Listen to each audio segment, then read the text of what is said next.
ओम श्री गणेशाय नमः। जय माता दी। जय माँ धूमावती। धूमावती देवी महाविद्याओं में 7वें स्थान पर परिगणित हैं। इनके संदर्भ कथा आती है कि एक बार भगवती पार्वती भगवान शिव के साथ कैलाश पर्वत पर बैठी हुई थी। उन्होंने महादेव से अपनी क्षुधा का निवारण करने का निवेदन किया। कई बार मांगने पर भी जब भगवान शिव ने उस ओर ध्यान नहीं दिया, तब उन्होंने महादेव को उठाकर निगल लिया। इनके शरीर से धूम राशि निकली। शिवजी ने उस समय पार्वती जी से कहा कि आपकी सुंदर मूर्ति धुएं से ढक जाने के कारण धूमावती या धूम्रा कही जाएगी। धूमावती महाशक्ति अकेली हैं तथा स्वयं नियंत्रिका हैं। इसका कोई स्वामी नहीं है, इसलिए इसे विधवा कहा गया है। दुर्गा सप्तशती के अनुसार इन्होंने ही प्रतिज्ञा की थी, जो मुझे युद्ध में जीत लेगा तथा मेरा गर्व दूर कर देगा, वही मेरा पति होगा। ऐसा कभी नहीं हुआ, अतः यह कुमारी हैं। ये धन या पति रहित हैं, अथवा अपने पति महादेव को निगल जाने के कारण विधवा हैं। शास्त्र रुद्रामल तंत्र में बताया गया है कि सभी 10 महाविद्या शिव की शक्तियां हैं।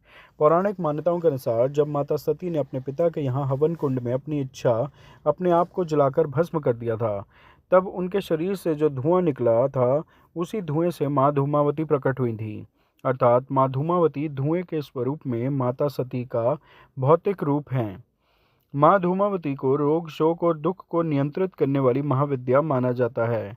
पद्म पुराण में बताया गया है कि दुर्भाग्य की देवी धूमावती माँ लक्ष्मी की बड़ी बहन है, परंतु इनका स्वरूप माँ लक्ष्मी से बिल्कुल उल्टा है। शास्त्रों के अनुसार माँ धूमावती पीपल के पेड़ में निवास करती हैं। मान्यताओं के अनुसार धूमावती को दरिद्रता, अलक्ष्मी और ज्येष्ठा के नाम से भी जाना जाता है। पौराणिक मान्यताओं के अनुसार पाप, आलस्य, गरीबी, दुख और कुरूपता पर माँ धूमावती का आधिपत्य रहता है। माँ धूमावती कौवे पर सवार रहती हैं। यह मनुष्य के जीवन से दुख, दुर्भाग्य और दरिद्रता को दूर करती हैं।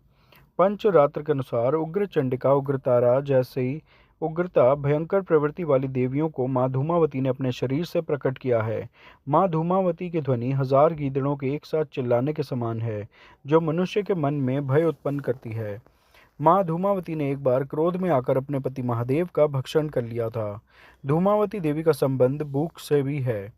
माँ धूमावती हमेशा अतृप्त और भूखी रहती हैं, जिसके कारण वह दुष्ट दैत्य का संहार कर उन्हें भोजन के रूप में ग्रहण करती हैं। शास्त्रों में बताया गया है कि माँ देवी धूमावती की पूजा करने से विपत्तियों का नाश होता है और समस्त रोगों से छुटकारा मिलता है। नारद पांचरात्र के अनुसार इन्होंने अपने शरीर से उग्र चंडिका को प्रकट किया था, जो सैकड़ों गीदड़ियों की तरह आवाज करने वाली थी। शिव को निगलने का तात्पर्य है उनके स्वामित्व का निषेध।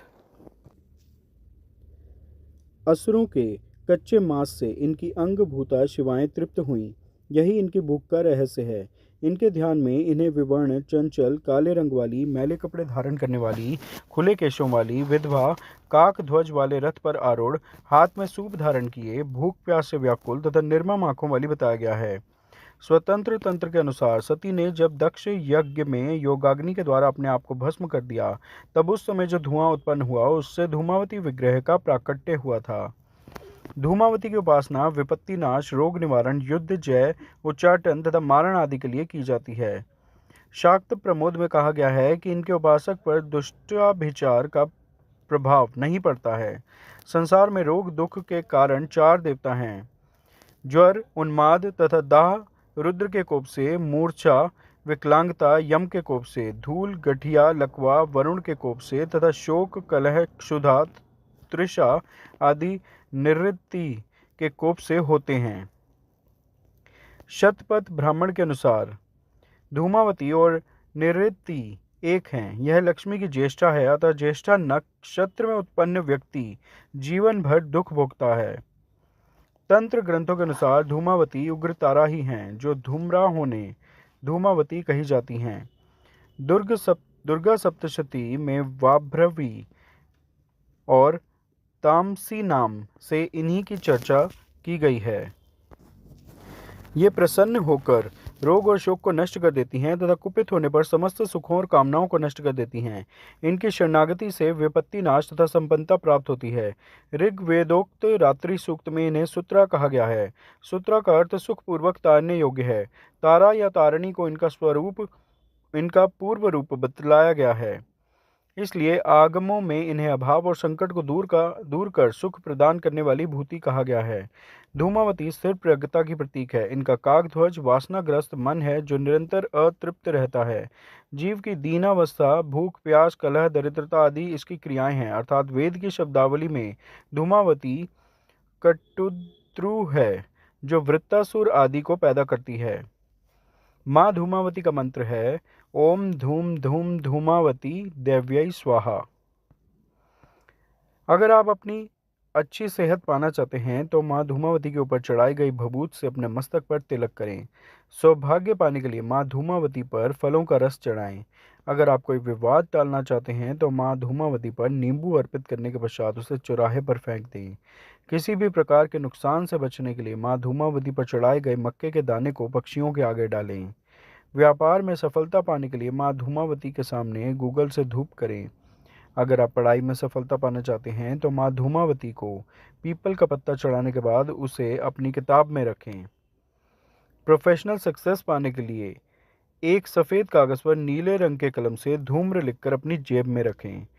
पारिवारिक खुशहाली लाने के लिए माँ धूमावती के सामने 7 अगरबत्ती जलाएं। ये थी माँ धूमावती की कथा। आप सब प्रेम से मेरे साथ बोलिए, जय माता दी, जय माँ धूमावती। कृपया इस वीडियो को लाइक व शेयर करें, मेरे चैनल सब्सक्राइब करें। धन्यवाद। जय माता दी, जय माँ धूमावती।